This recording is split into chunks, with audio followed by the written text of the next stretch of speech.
Cette semaine à l'émission, on reçoit le témoignage de Jean-François Morin.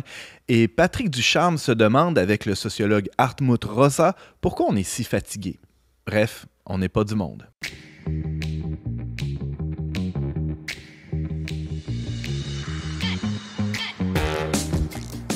Bonjour à tous et bienvenue à votre magazine Foi et Culture. Ici Antoine Malenfant, votre animateur pour cet épisode où il sera question d'épuisement, de fatigue, de longs soupirs. Et j'ai le bonheur d'être accompagné de Jessie Blouin. Bonjour Jessie. Allô Antoine. Et Patrick Ducharme. Bonjour Patrick. Bonjour Antoine. Première apparition, on n'est pas du monde. Oui. Très heureux de t'accueillir. Merci de l'invitation. Alors Patrick, pour les pauvres qui ne te connaissent pas encore, tu es enseignant en sociologie au collégial. Oui, exact. Depuis une quinzaine d'années à peu près. Environ, oui. Ouais. Et tu as collaboré avec nous à quelques reprises, entre autres pour des présentations de portraits de grands penseurs. Tu avais fait, entre autres... Marshall McLuhan, qui est un homme de lettres, professeur de littérature, qui s'est intéressé aux médias, notamment. Donc, pour comprendre le rapport au numérique, Internet, aujourd'hui, Marshall McLuhan est très important. Il est encore enseigné dans les facultés de com. Absolument, il est très pertinent pour ouais. ne serait-ce que réfléchir à l'intelligence artificielle, C'est vrai. l'omniprésence du téléphone cellulaire, là, il est très, très utile.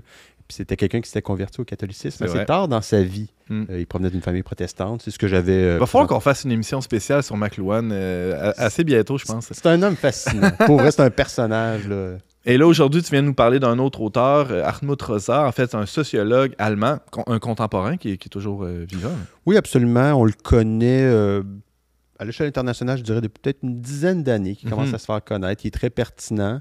Il soulève des questions très universelle, très importante, avec un angle très original pour la sociologie. C'est de la sociologie qui est, somme toute, aussi assez accessible là, pour des gens qui ne seraient pas intéressés a priori par la sociologie, je pense. Oui, bien c'est ça. Il y a un vocabulaire relativement simple. Dans certains ouvrages là, qui sont très accessibles, il y a un vocabulaire assez simple. Il s'éloigne du jargon habituel. Puis, il a une pensée qui se veut très constructive aussi, assez... optimiste aussi, d'une certaine manière. Donc, ça se distingue de d'autres courants de la sociologie critique, à tout le moins.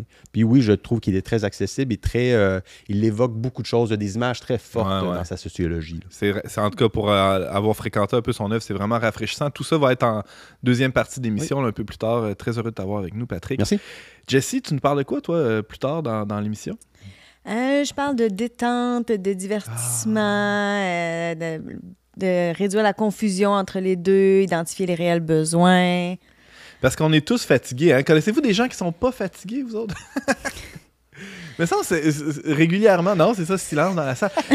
on est dans des soupers d'amis où on rencontre des gens autour de nous. Comment ça va? Ah, ça va vite. Ou fatigué. Ou, me semble que c'est assez fréquent comme réponse à cette question-là. Non? Est-ce que j'hallucine? Est-ce que que je fréquente des gens particulièrement fatigués? Non, mais le « ça va vite », je l'ai remarqué aussi de plus en plus. Et même moi, ça m'arrive de l'utiliser. Donc, oui, « ça va vite » est rendu la réponse classique à « ça va bien ». Hein. Alors, on va prendre le temps de souffler un peu puis aborder la question de long en large. En tout cas, on va en aborder certains aspects aujourd'hui. Et on a la chance aujourd'hui d'accueillir un invité qui a souvent dit « Ouf, ça va vite, j'en doute pas une seconde ». Il est, après des années, à s'investir à fond dans une carrière qu'il mène pourtant tout droit dans le mur. Il remet toute sa vie en question et s'est réorienté complètement. On accueille Jean-François Morin.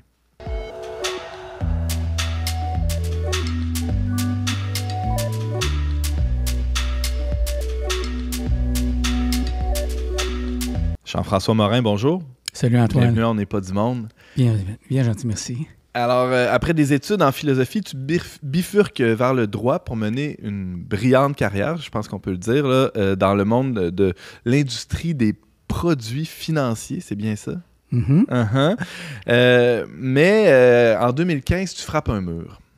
Qu'est-ce qui s'est passé, Jean-François? Oh là là, effectivement, ça a été le mur royalement frappé.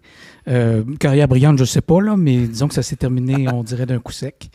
Je dois dire que ma trajectoire a été plutôt extrême dès le point de départ. En fait, moi, ce que je raconte souvent, c'est que j'aurais pas dû être là. J'aurais pas dû être là parce que je suis arrivé dans une famille où mes parents étaient déjà âgés, la famille était faite, puis j'ai comme mes résultats d'un soir de party. Ce qui a fait que... OK, on est à la genèse de... On est à la genèse de l'œuvre. On était dans le mur que tu as frappé, là, mais là, on part du swing qui a conduit dans le mur. Alors... le premier élan, là, ouais. Ouais, ben, en fait, c'est que c'est la course à s'installer, à être dans les normes, à performer, à faire les choses convenablement, à répondre aux exigences de donner les résultats. Moi, Une exigence que tu avais dès, c'est ça, oui, si je comprends bien, dès le point de départ. Dès le berceau, presque. Oui, parce que mes parents étaient du monde occupé, puis il fallait que les choses soient en place puis que ça se produise. Alors, moi, j'ai grandi dans cet environnement-là où la performance est un élément fondamental dès le jeune âge. Mm-hmm. Et tu te conformais à ça? Oui, sans difficulté, parce que la rétroaction était positive. Donc, en se conformant, tu recevais le feedback positif.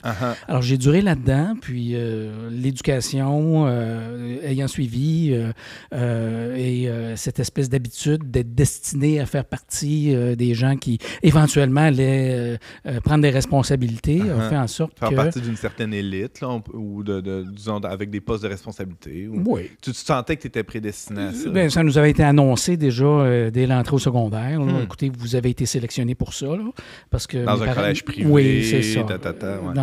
À une époque où il y avait encore beaucoup de sélection par rapport à ce genre de capacité ou de compétences-là. Donc, tout était en place, Jean-François, pour que tu deviennes performant. Oui, bien, c'est ça. J'ai eu du plaisir dans la vie au début des études universitaires parce que je savais que j'allais finir par être un avocat. C'était comme dans le plan de match, mais je me trouvais trop jeune, donc j'ai commencé par la philo, puis c'est ce qui m'a vraiment beaucoup plu. Puis à un moment donné, au programme de maîtrise, mauvais résultat, change de faculté, rentre en droit. J'aurais jamais dû prendre cette décision-là. J'étais pas à ma place. Mais j'ai persisté. J'ai persisté dans une carrière qui m'a finalement rendu malade. Donc, dans la quarantaine, gestionnaire, avec déjà des acquis, des choses difficiles à remettre en place, un élan absolument foudroyant, bien, à un moment donné, tu es comme dans l'hyperactivité. Là. Alors, de livrer des résultats. Puis un jour, bien, la capacité de livrer devient moins bonne pour toutes sortes de raisons. Dors mal, mange mal, fais pas de sport. Tu deviens moins capable de livrer. Puis là, la confusion s'installe. Puis après la confusion, une certaine frustration. Puis après la frustration, là, le corps commence à lâcher en morceaux. Et moi, j'ai été d'une certaine façon chanceux parce que la crise cardiaque est arrivée puis m'a arrêté. J'ai pu stopper avant de tomber vraiment dans la phase de désespoir qui est caractérisante des gens qui font des burn-out dont ils ne ressortent pas.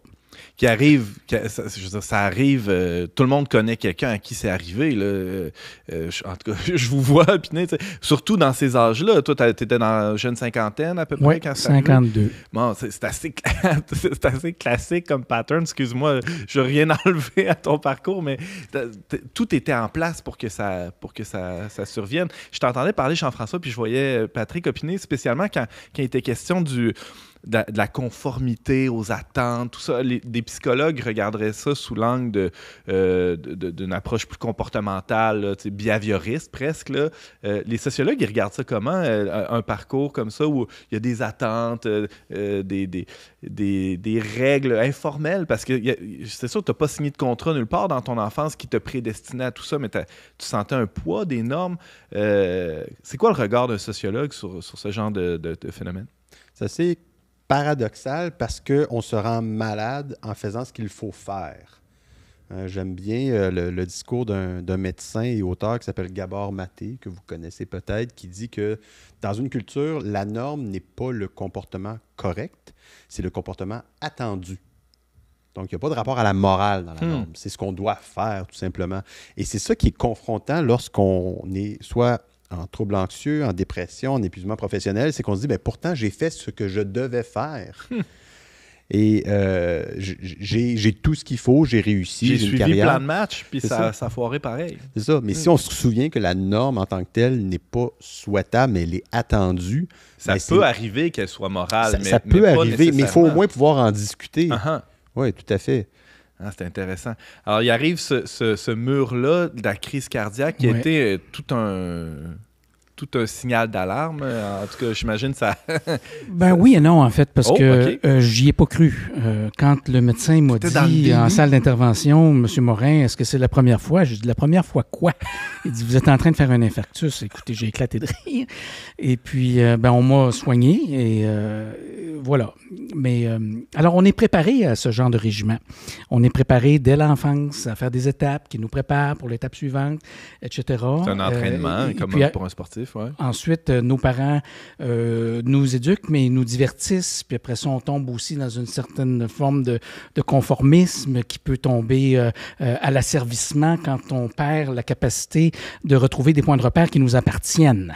Ce qui a été mon cas. Donc, quand cet événement-là s'est produit, ma réaction immédiate, ça a été « Ben voyons donc, comment se fait-il que je sois rendu là? » Alors, ça m'a pris des heures de psy pour pouvoir interagir et savoir comment j'avais pu me perdre dans le cheminement de ma vie pour aboutir à un endroit qui n'était pas celui où je devais être.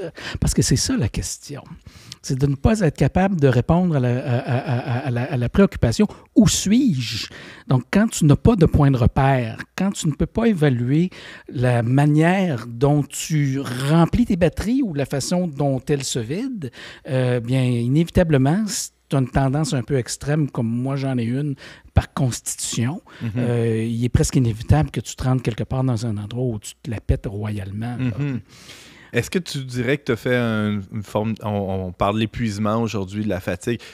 Tu parles de tes batteries, là, c'est une allégorie une analogie qui est souvent utilisée là, de nos jours, celle de la batterie. Tout le monde comprend bien comment ça marche.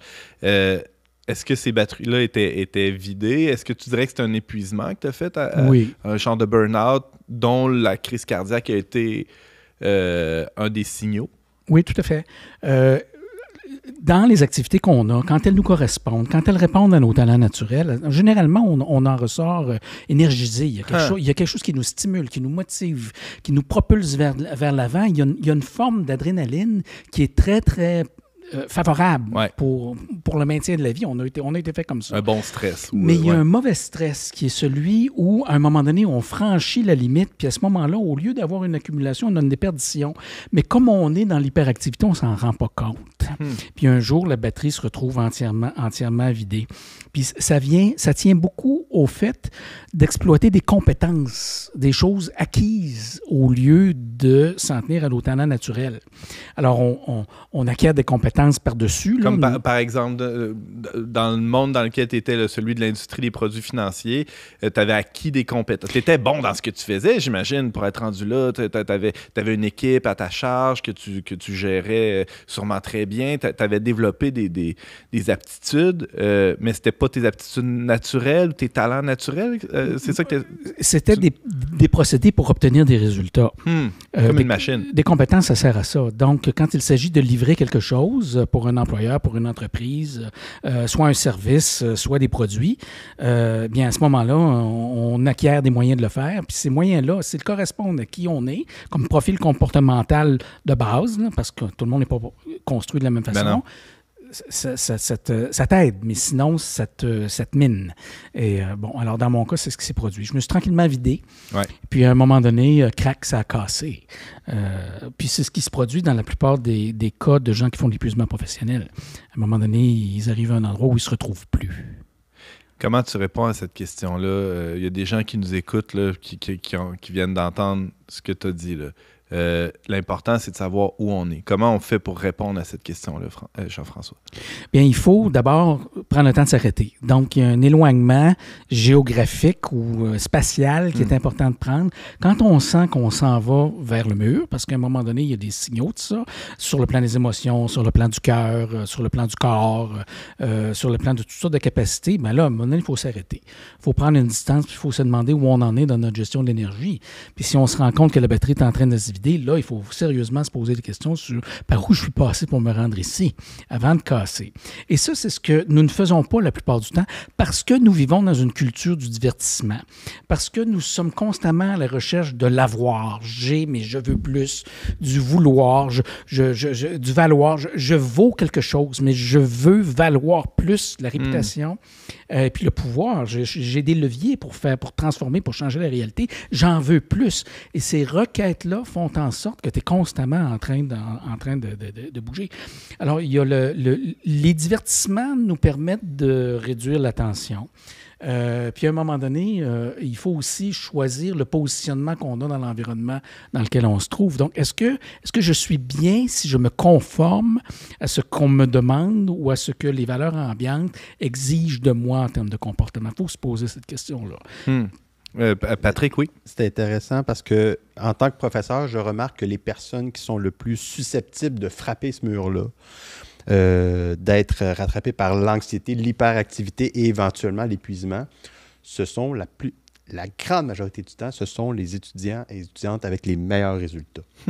Ceux, justement, qui visent le droit, la psychologie, les programmes universitaires qui ont des préalables exigeants, ce sont ces personnes-là qui s'épuisent le plus. Ce n'est pas les personnes qui ont de la difficulté à atteindre les standards, c'est les personnes qui veulent dépasser les standards.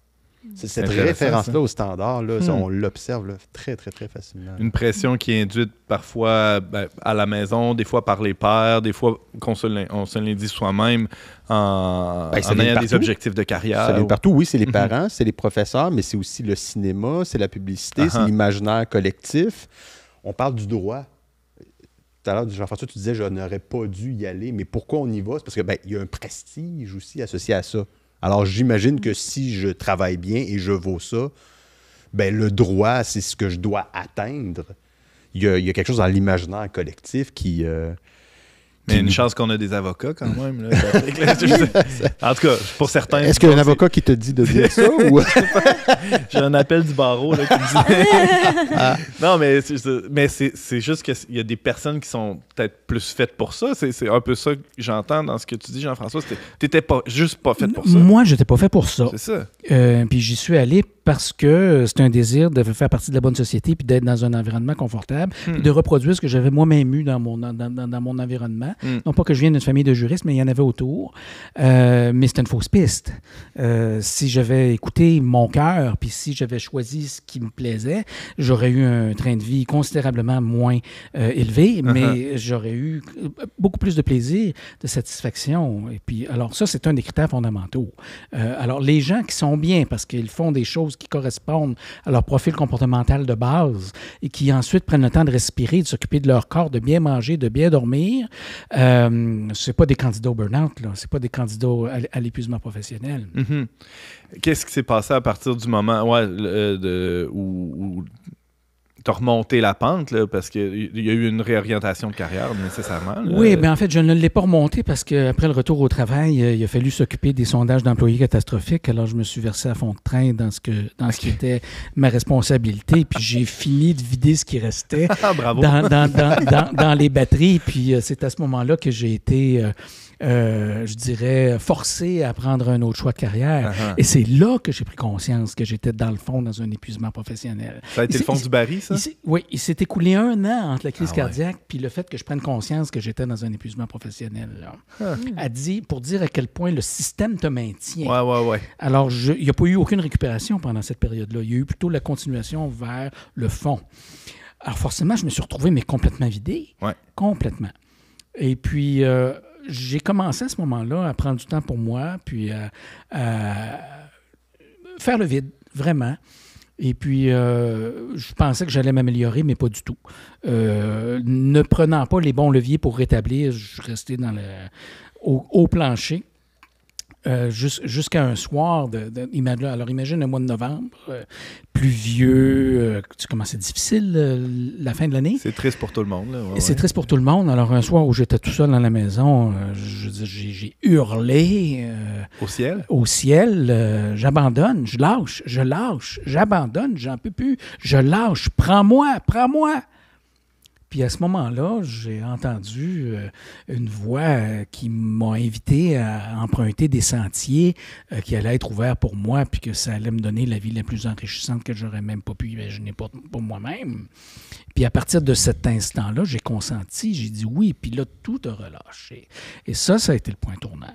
Donc, dans mon cas, c'est vraiment une circonstance qu'on peut qualifier de toutes sortes de façons, mais qui est celle-là, là.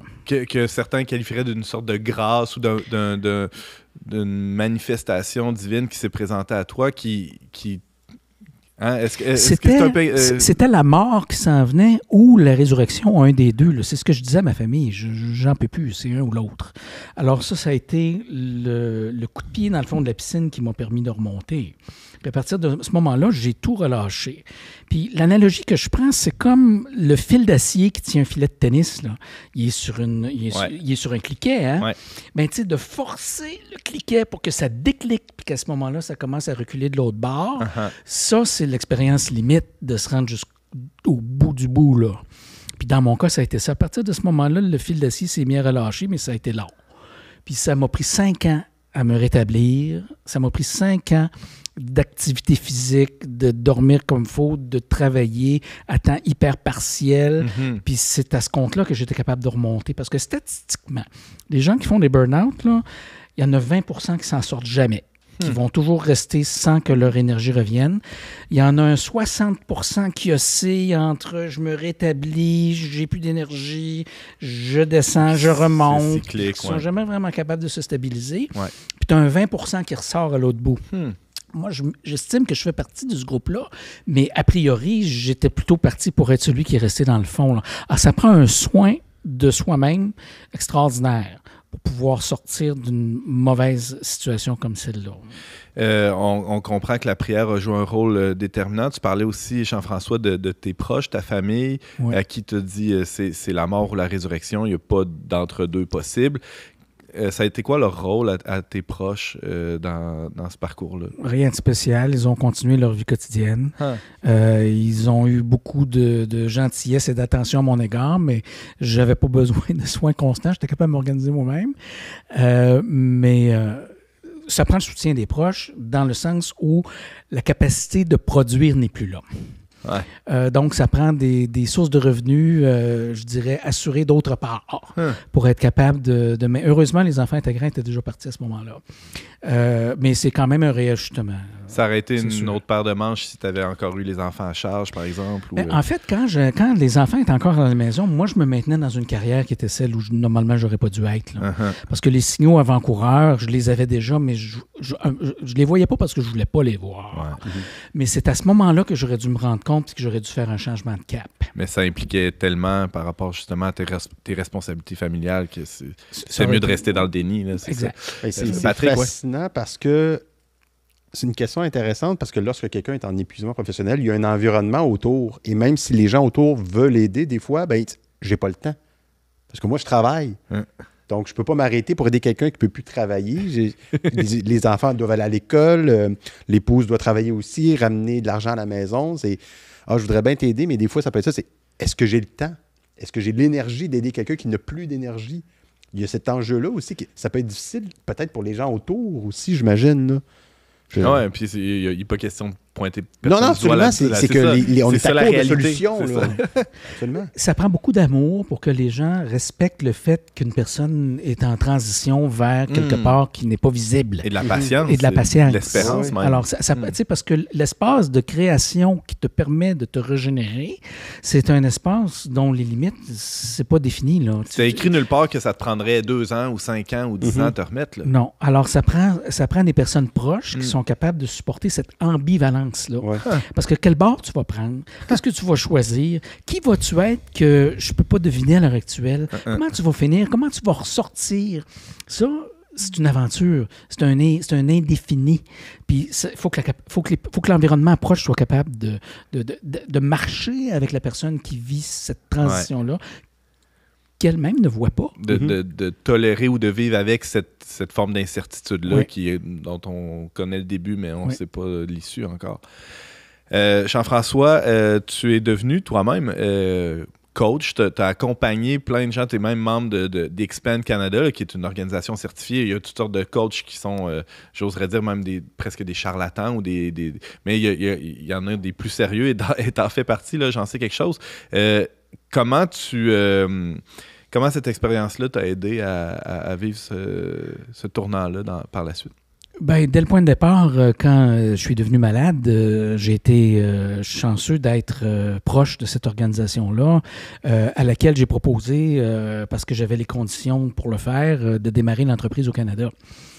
Donc, ces 5 années de transition ont été des années de travail graduel à temps extrêmement partiel, parce que c'est une entreprise naissante. Mm-hmm. Alors, les processus de transition de carrière que j'ai vécu m'ont été enseignés. C'est une particularité de ce groupe-là qui est européen, de faire ces transitions de carrière-là, d'accompagner les gens. Alors, il y a des processus pour ça. Moi, je les ai suivis, je les ai appliqués. Et ça m'a permis de retourner voir. En fait, je me suis posé la question, quelle vie j'aurais dû avoir si je n'ai pas eu celle que j'aurais dû avoir, là, celle que j'ai eue. Et puis, alors, il y a une manière de se réconcilier avec son passé, de retourner voir en arrière, mais qu'est-ce que j'ai pu mettre dans mon sac pendant toutes les années où j'ai grandi, qui sont devenus les croyances, les valeurs, les points d'orientation, les points de repère qui ont fait en sorte que je suis parti sur cette trajectoire-là. Quels sont les points de repère, les croyances, les valeurs qui auraient pu faire... Où sont les voies de divergence où j'ai pris des mauvais embranchements? Quelles sont les pistes que j'aurais dû explorer, que je peux maintenant... Il faut retourner faire cette analyse-là. C'est ça, tu revisites cette histoire-là, pas pour t'apitoyer sur les mauvais choix que tu as faits, mais plutôt pour voir, OK, comment réengager ma vie dans une mission qui a du sens. C'est même le sous-titre de ton livre, l'art de donner mission à sa vie, parce que tu as écrit un livre, on en parlera plus tard, La route du sommet. C'est de revoir ces embranchements-là pour voir, OK, c'était quoi ça aurait pu être quoi la mission, et là, à partir de ça, reprendre la bonne branche aujourd'hui, c'est ça? Exact. Il faut faire un inventaire. Qu'est-ce que j'ai? Qu'est-ce que j'ai reçu d'abord? Qu'est-ce que j'ai dans mon patrimoine génétique? Qu'est-ce que j'ai comme santé? Mais qu'est-ce que j'ai reçu de mes parents? Qu'est-ce que j'ai acheté? Qu'est-ce qu'ils m'ont laissé? Qu'est-ce qui a collé de mes parents, de mes grands-parents? Alors, il y a une histoire familiale qui, généralement, là, révèle énormément de choses sur les capacités puis les désirs profonds. Après ça, qu'est-ce que j'ai ramassé? Qu'est-ce que j'ai mis dans mon sac? Quelles sont les valeurs auxquelles je crois? Quelles sont les croyances auxquelles j'ai adhéré? Quels sont les éléments constitutifs de mon profil comportemental? Il y a des outils qui existent pour distinguer, est-ce que je suis quelqu'un qui est plutôt stressé par l'inconnu ou plutôt relax, ou est-ce que je suis actif ou réactif? Bon, il y a une segmentation qui peut être faite qui révèle des choses sur notre manière fondamentale de nous comporter. Bref, il faut apprendre à se connaître, tout simplement. Exactement. Puis les circonstances qui nous motivent, mais dans quel environnement est-ce que je donne le meilleur de moi-même? Ça, c'est parce qu'on peut être dans un type d'activité qui nous convient, ça répond à notre constitution, mais on peut être dans un environnement qui n'est pas bon. On peut être avec toutes sortes de facteurs contraignants, au contraire, qui font en sorte qu'on ne s'épanouit pas alors qu'on le devrait. Alors, il y a cet inventaire à faire qui permet après ça de déterminer, voilà ce que j'ai comme capital, si on veut, et puis à partir de là, voici ce que mes talents naturels, parce qu'il y a un examen des talents naturels aussi qu'on peut faire. Ouais. C'est répertorié, ça, les talents qu'on a. Jean-François Morin, auteur du livre La route du sommet aux éditions Ré-Auguste. Je rappelle que tu es aussi responsable du cabinet Expand au Canada. C'est un réseau international de coachs et responsable des communications au diocèse de Sainte-Anne. Quel beau diocèse, dans le bas du fleuve. Merci beaucoup pour ton témoignage. Merci Antoine.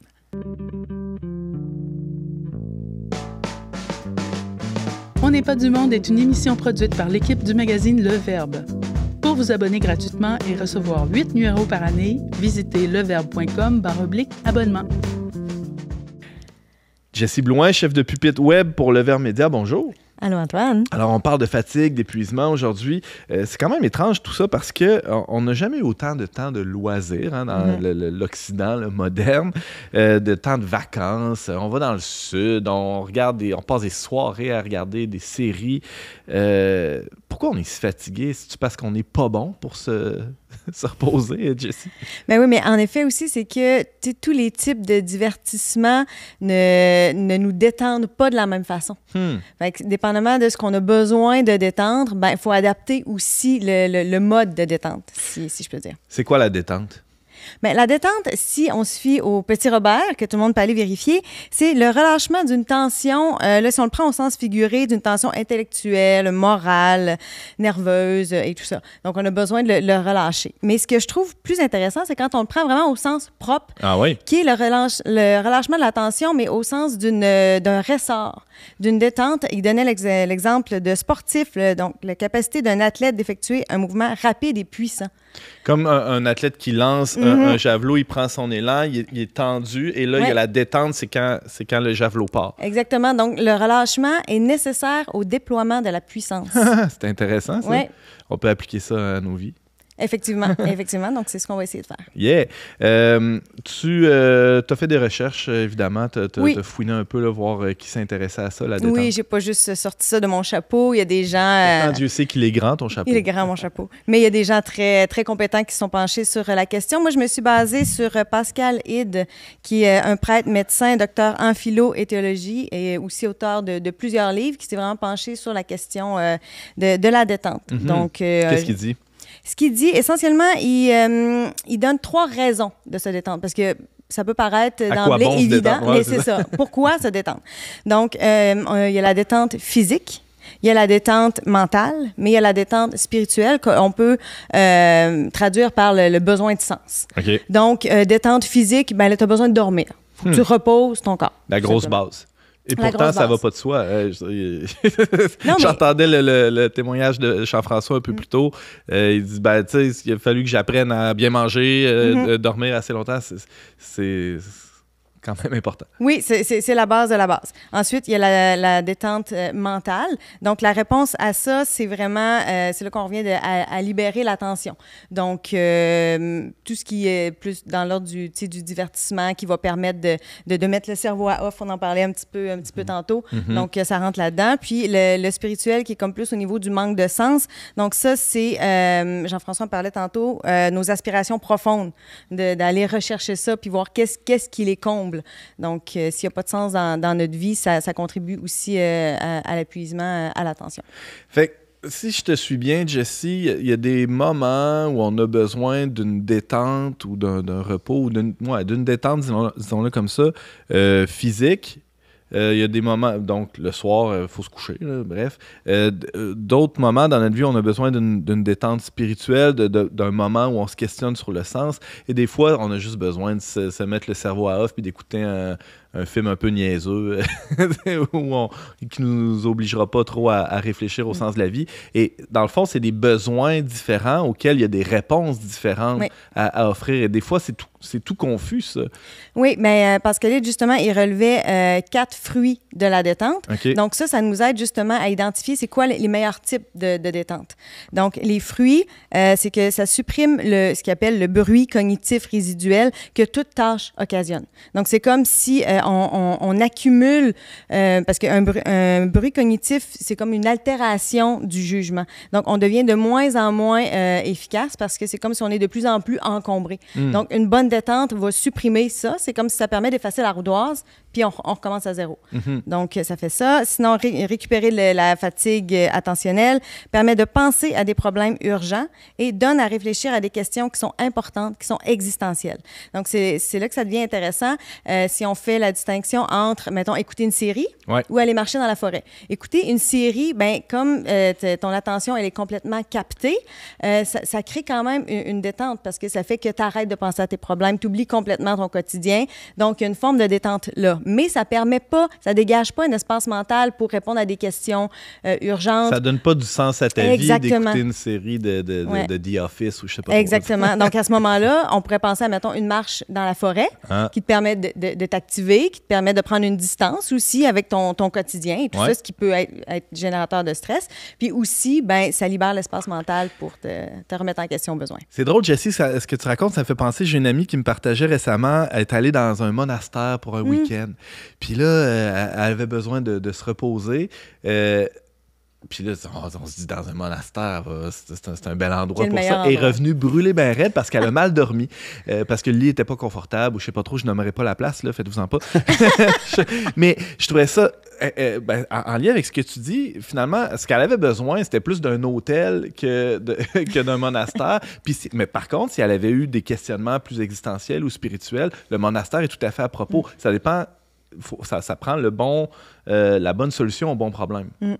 Oui, donc des fois, de passer toute la soirée devant une série ou devant un jeu vidéo, tu as l'impression de te détendre, mais c'est pas ça qui va vraiment te recharger pleinement.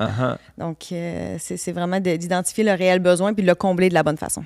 Patrick, tu t'intéresses au divertissement aussi comme sociologue?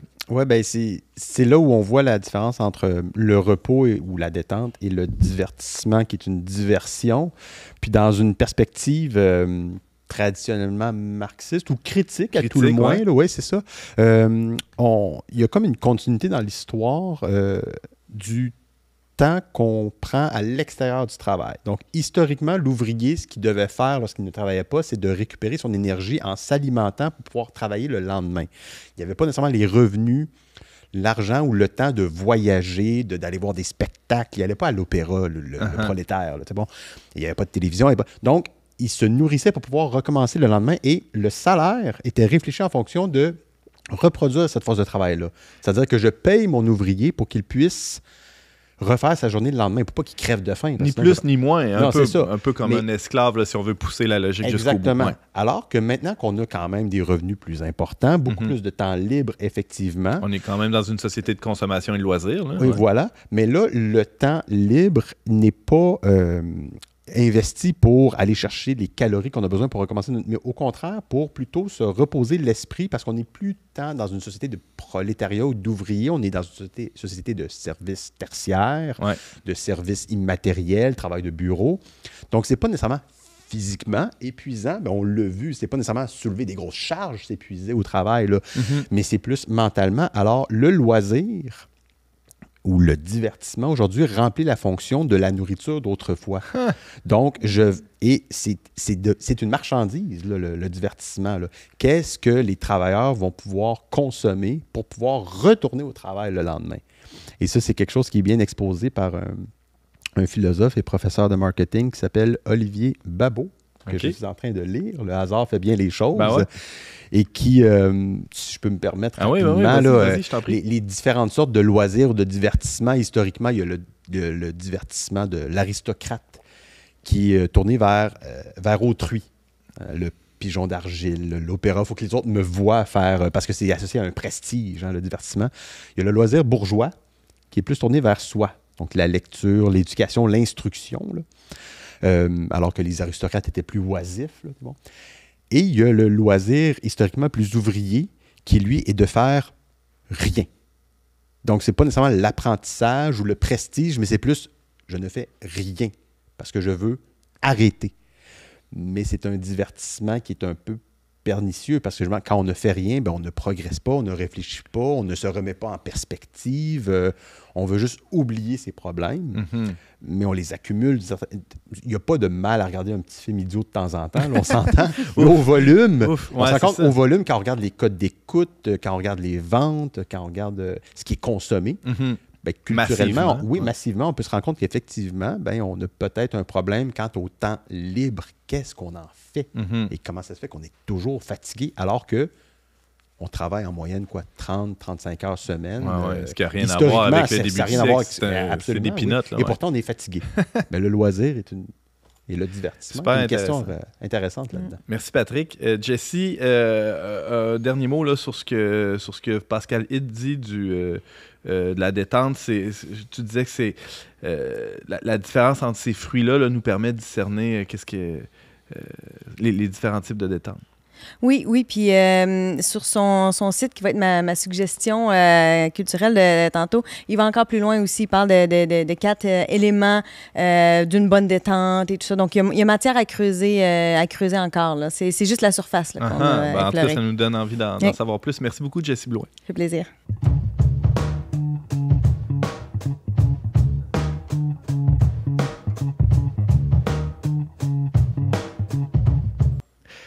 Patrick Ducharme, bonjour. Bonjour Antoine. Enseignant en sociologie au collégial depuis une quinzaine d'années, collaborateur occasionnel au Verbe. Tu nous avais fourni des magnifiques portraits des penseurs Dorothy Day, Marshall McLuhan, précédemment là, dans nos pages. Et là, tu t'intéresses depuis longtemps à un sociologue majeur de notre siècle, qui est toujours vivant d'ailleurs, qui s'appelle Hartmut Rosa. Oui. Alors, c'est le penseur de l'accélération comme notion fondatrice de la modernité et de la résonance comme moyen d'y remédier. Est-ce que ça a du bon sens, ça? Absolument, oui, c'est bien résumé.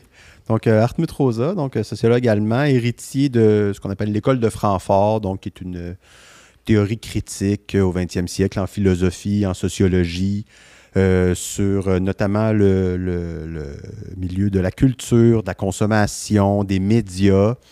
Et puis, traditionnellement, qui est une théorie assez critique, et lui en fait partie. Et l'accélération, ben, on le devine. Hein, il y a quand même une lourdeur, il y a quand même un poids avec ce mot-là qui n'est pas très rassurant, à savoir qu'on vit dans un monde qui est en constante accélération. D'être immobile, c'est mal vu.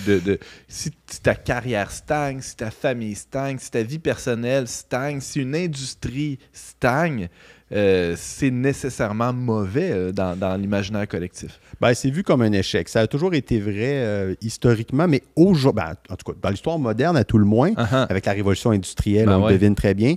Mais à partir de la fin du 9e et début 20e siècle, avec notamment l'univers médiatique, l'univers académique aussi, ça va s'accélérer. L'accélération, pour offrir une petite définition très simple, c'est l'obligation de production, de performance, de rendement. Donc, il y a une formule très intéressante chez Rosa qui va dire que la stabilité n'est possible que d'un point de vue dynamique. Donc, si je veux être stable, en fait, c'est juste une façon de parler parce qu'on ne peut pas être stable. L'économie ne peut pas être stable. Au travail, on ne peut pas être stable. Il faut faire toujours mieux, toujours plus rapidement. Et c'est pas seulement au travail. C'est ça qui est intéressant. C'est que c'est vraiment une théorie sociologique générale. Il va en parler notamment, la période de repos, on en parlait avec le repos et le divertissement, c'est un très bon exemple. Supposons qu'on est samedi, par exemple, je ne travaille pas, je m'assois dans mon fauteuil confortablement. Fainéant. Mais on va très souvent ressentir une petite culpabilité. Et durant les vacances, c'est la même chose. On se dit, il faudrait bien que je fasse quelque chose. Alors, d'ailleurs, c'est la semaine de relâche qui commence actuellement pour plusieurs enfants et plusieurs parents. Et là, on veut remplir notre semaine. Parce qu'on se dit, si on ne prévoit rien, on va perdre nos congés, on va perdre notre temps. Et souvent, il faut rentabiliser nos journées de congés, nos journées de repos, parce que sinon, on va avoir l'impression de perdre une occasion ou de se faire dépasser. Et c'est pas tout. Il faut même, idéalement, prendre des photos et les partager pour les réseaux sociaux pour s'assurer que notre rendement de congé soit bien vu, soit bien évalué. Et on a cette espèce de petite pression sociologique-là qui fait que on ne peut pas simplement ne rien faire. On ne prend pas de photos de nous en train de se pogner le beigne dans le divan le samedi matin pour mettre sur les réseaux sociaux. Ça serait mal vu moralement. Donc, on a cette espèce de pression-là d'être performant même dans nos journées de... Puis on pourrait parler de la parentalité aussi. On ne peut pas simplement être père, être mère. Il faut être un excellent père, une super maman, c'est-à-dire savoir cuisiner, pouvoir régler tous les bobos, jouer avec nos enfants, faire de la couture. On ne peut pas simplement dire à nos enfants, va jouer dehors, puis on se revoit à la fin de la journée. Non, il faut aller jouer avec eux, il faut s'assurer que l'éducation soit la bonne, lire des bons livres de psychologie pour être sûr d'être à la hauteur. L'inscrire dans toutes sortes d'activités, Absolument. etc. Donc, c'est ce qui fait en sorte... C'est fatigant, ça, Patrick? C'est vraiment épuisant. D'ailleurs, il y a des concepts clés de Hartmut Rosa, c'est vraiment le burn-out. C'est l'épuisement professionnel. On le retrouve partout dans son livre Accélération, là, que je vois, je crois, sur ta table. Ouais. Et c'est vraiment le mal de notre époque. Ce qui est particulier, c'est que c'est un mal qui touche des gens qui ont tout. qui ont des carrières, qui ont de l'argent, qui ont du prestige. Ben, traditionnellement, les sociologues de cette école de pensée-là, plutôt marxiste, là, disons-le, Oui. disons les gros mots, là, ils s'intéressaient justement aux luttes sociales, aux luttes de classe. Faudrait que les classes ouvrières aient accès à plus de moyens, qu'il y ait une plus grande égalité, qu'on puisse... mais là, on est arrivé à un point de l'histoire, en tout cas en Occident, où il y a une classe moyenne assez bien nantie, où on pourrait dire, nous sommes arrivés, pas à la fin de l'histoire, mais quand même à un point de confort assez généralisé, et on est malheureux quand même, on est épuisé quand même. Comment il réfléchit à ça? En fait, on le voit même dans l'actualité. Là, on est en ce moment à la fin de certains conflits syndicaux, notamment dans le monde de l'enseignement ou de la santé, Ouais. où souvent la première question qui achoppe, Ouais. c'est le salaire. Et là, on se dit, on va payer nos professeurs pour les garder au travail. Et là, on a même évoqué des chiffres. Là, donc, après quelques années de travail à temps plein, un professeur de primaire va atteindre un salaire de 103 100 000 $ par année. Et là, ça frappe l'imaginaire collectif parce qu'on rentre dans les 6 chiffres. Mais moi, je n'ai pas de boule de cristal, mais je vous le dis, Hartmut Rosa nous le dit, c'est que cette course aux ressources-là ne nous aide pas, elle nous nuit. Ce qui fait en sorte que... Il faudrait baisser le salaire des profs, c'est ça que tu es en train de dire, monsieur le professeur? Et c'est ça qui est intéressant, c'est que on a cru que Hartmut Rosa était le sociologue du ralentissement, de la décélération, la décroissance, et ce qui n'est pas du tout le cas. Ah non? Il dit que la solution à l'accélération, ce n'est pas le ralentissement. Parce qu'il y a quand même des choses dans le progrès qui sont bénéfiques d'un point de vue technologique, d'un point de vue médical, d'un point de vue des communications. Qui voudrait se passer d'Internet aujourd'hui? Un des problèmes avec le burn-out ou le travail, c'est le fait qu'on peut être rejoint en tout temps avec nos courriels, nos téléphones, ce qui fait en sorte que le télétravail élargit nos périodes de travail potentielles, d'ouvrage potentiel. Et il y en a qui pourraient dire, la solution dans ce cas-là, ce serait tout simplement de ralentir et de se passer d'Internet. Jetons nos téléphones cellulaires et nos ordinateurs, on va régler... Pas nécessairement, non. C'est précieux d'avoir Internet pour communiquer, aller chercher des informations, c'est quand même riche. Donc, ça ne veut pas dire qu'il faut nier les ressources qu'on a acquises, mais peut-être que le problème, le nœud du problème, ce ne sont pas des ressources en tant que telles ou de la richesse. Et c'est là, après quelques années de travail, de réflexion sur l'accélération, qui va en venir à une autre dimension, à un autre concept qui est très important en sociologie aujourd'hui, c'est la résonance. Parce que d'entrée de jeu dans la résonance, que j'ai ici d'ailleurs, qui est un ouvrage que je ne conseille pas nécessairement un petit livre tout léger, le monde, tout léger. Oui, ça m'a pris 2 ans à le lire. Donc, je l'ai lu lentement pour vraiment le réfléchir, le digérer, mais c'est fascinant. Résonance, une sociologie de la relation au monde, c'est le sous-titre. Dès le début, il dit « on court après les ressources, on court après le bonheur, mais c'est peut-être une chimère. » C'est pas qu'il faut être malheureux. C'est pas ça qu'il dit. Il ne faut pas nécessairement souffrir, il ne faut pas nécessairement ralentir, il ne faut pas nécessairement aller vivre dans le bois, dans une cabane en bois rond, couper de l'électricité, de l'eau courante. C'est pas ça la solution. Mais la course aux ressources doit plutôt laisser place à une question sur le processus. Donc, ce n'est pas tant d'éliminer les ressources ou les richesses, mais de réfléchir au processus. Et la résonance, pour donner une petite définition très simple, c'est la relation au monde, lequel nous répond. Donc, à être en relation avec les autres et non pas nécessairement en contrôle. OK. Donc, la métaphore qu'il utilise, c'est le diapason. Le diapason, en fait, si on a 2 diapasons, si on en cogne un, l'autre va se mettre à résonner, mais à sa façon. Pas nécessairement pareil comme l'autre diapason. C'est la métaphore qu'il va utiliser. Alors, la résonance, par exemple, ça peut être tout simplement de dire, je suis un professeur, j'ai des étudiants devant moi, mais si je parle uniquement en termes de production, de performance, de croissance, on va penser aux examens, au travail, aux notes, à la cotère, et là, je vais produire une cohorte de jeunes anxieux, stressés, qui ne pensent qu'aux résultats. Et malheureusement, c'est souvent ce qui arrive. Parce qu'on a beaucoup de cours, beaucoup d'examens, on a des ultimatums, on fait les examens, et souvent, ce qui arrive après, pouf, on oublie la matière. Tu deviens, toi, une espèce de technicien de l'enseignement, pas dans le sens que c'est mauvais d'être technicien, mais absolument, finalement, ça devient c'est ça. Seulement, on l'utilisait, cette expression-là, quand on était à l'université du bourrage de crâne. Là. Exactement, oui. On remplit des cases, puis Oui. on passe au prochain examen, puis on oublie tout après quelques semaines. C'est un peu ça. Ben absolument. Ben, tu posais d'ailleurs la question au début à savoir, il me semble que tout le monde est fatigué. Ben, Ouais. moi, en tant que coordonnateur de mon département, je pose la question, mais je suis surtout très attentif.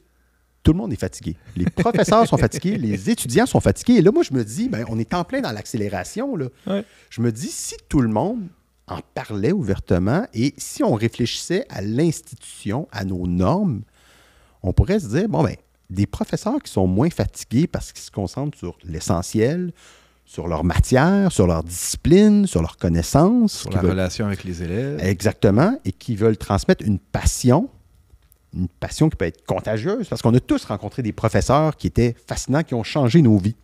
Mais ce n'étaient pas nécessairement les professeurs les plus exigeants ou les plus tyranniques.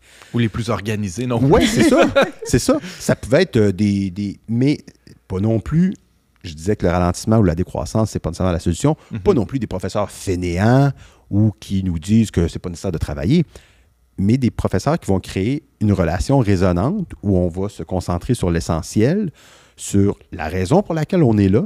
Et en bout de ligne, ben, si on a un apprentissage, une émancipation, un bouleversement, une remise en question, ben c'est là peut-être que plus tard, je vais me souvenir du professeur que j'ai eu dans le cours et la note va être secondaire. On ne se souviendra plus nécessairement de la note, mais on va se souvenir des apprentissages. C'est ça la résonance. C'est pour ça qu'on va à l'école, dans le fond. Il y a un concept très intéressant on peut lire ça là, dans un texte que tu as publié chez nous, d'ailleurs, sur leverbe.com, qui s'appelle Hartmut Rosa, Lâcher prise en tenant bon. Oui.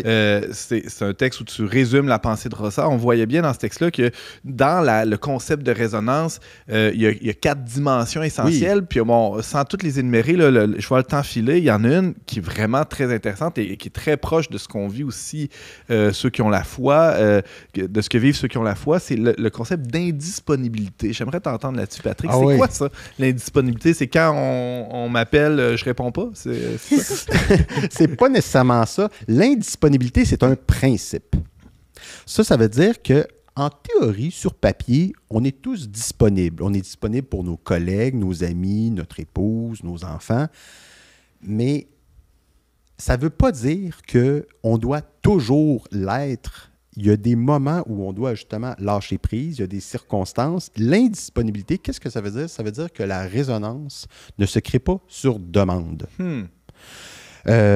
Par exemple, on ne peut pas dire que parce qu'on a lu des manuels ou des instructions qu'on peut reproduire toujours un travail parfait ou qu'on peut réussir notre vie de couple parce qu'on a lu dans un livre comment réussir son couple. C'est pas toujours comme ça. Des fois, ça va fonctionner. Mais l'indisponibilité, ça veut dire qu'il faut arrêter de toujours vouloir contrôler.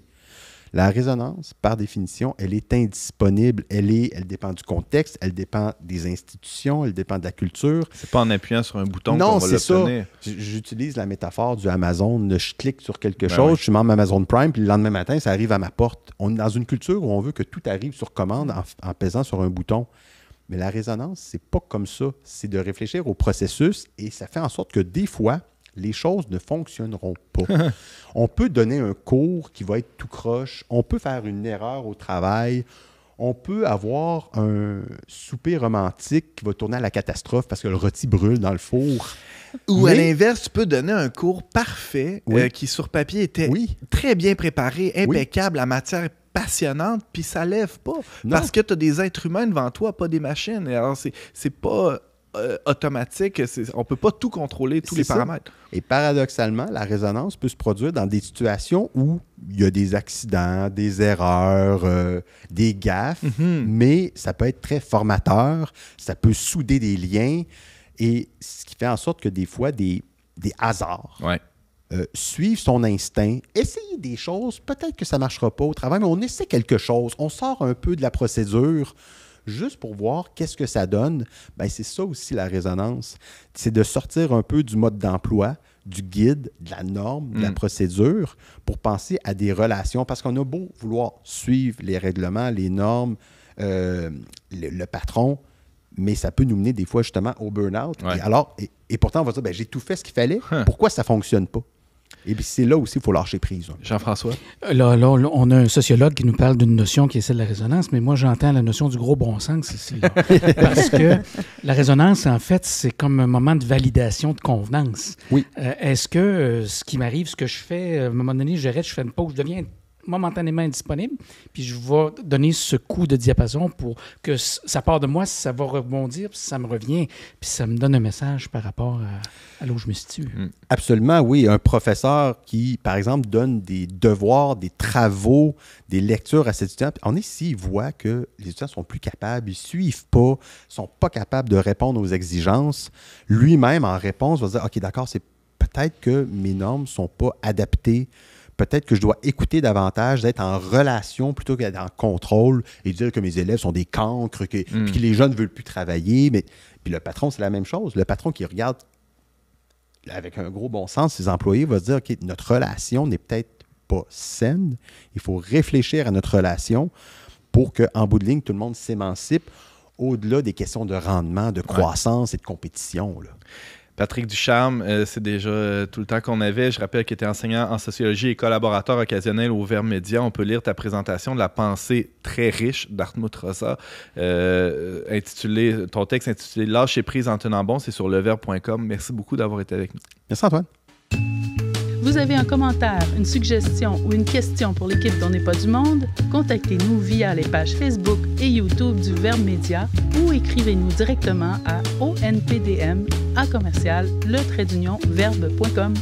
C'est déjà tout pour cette semaine, mais avant de se quitter, quelques rapides suggestions culturelles. Jessie. Oui, donc le site de Pascalide, qui est un blog ouvert à tous, pascalide.fr, je vais le mettre en commentaire du vidéo. Merci, Jessie. Jean-François, tu as écrit un livre, on peut en profiter pour le suggérer, oui?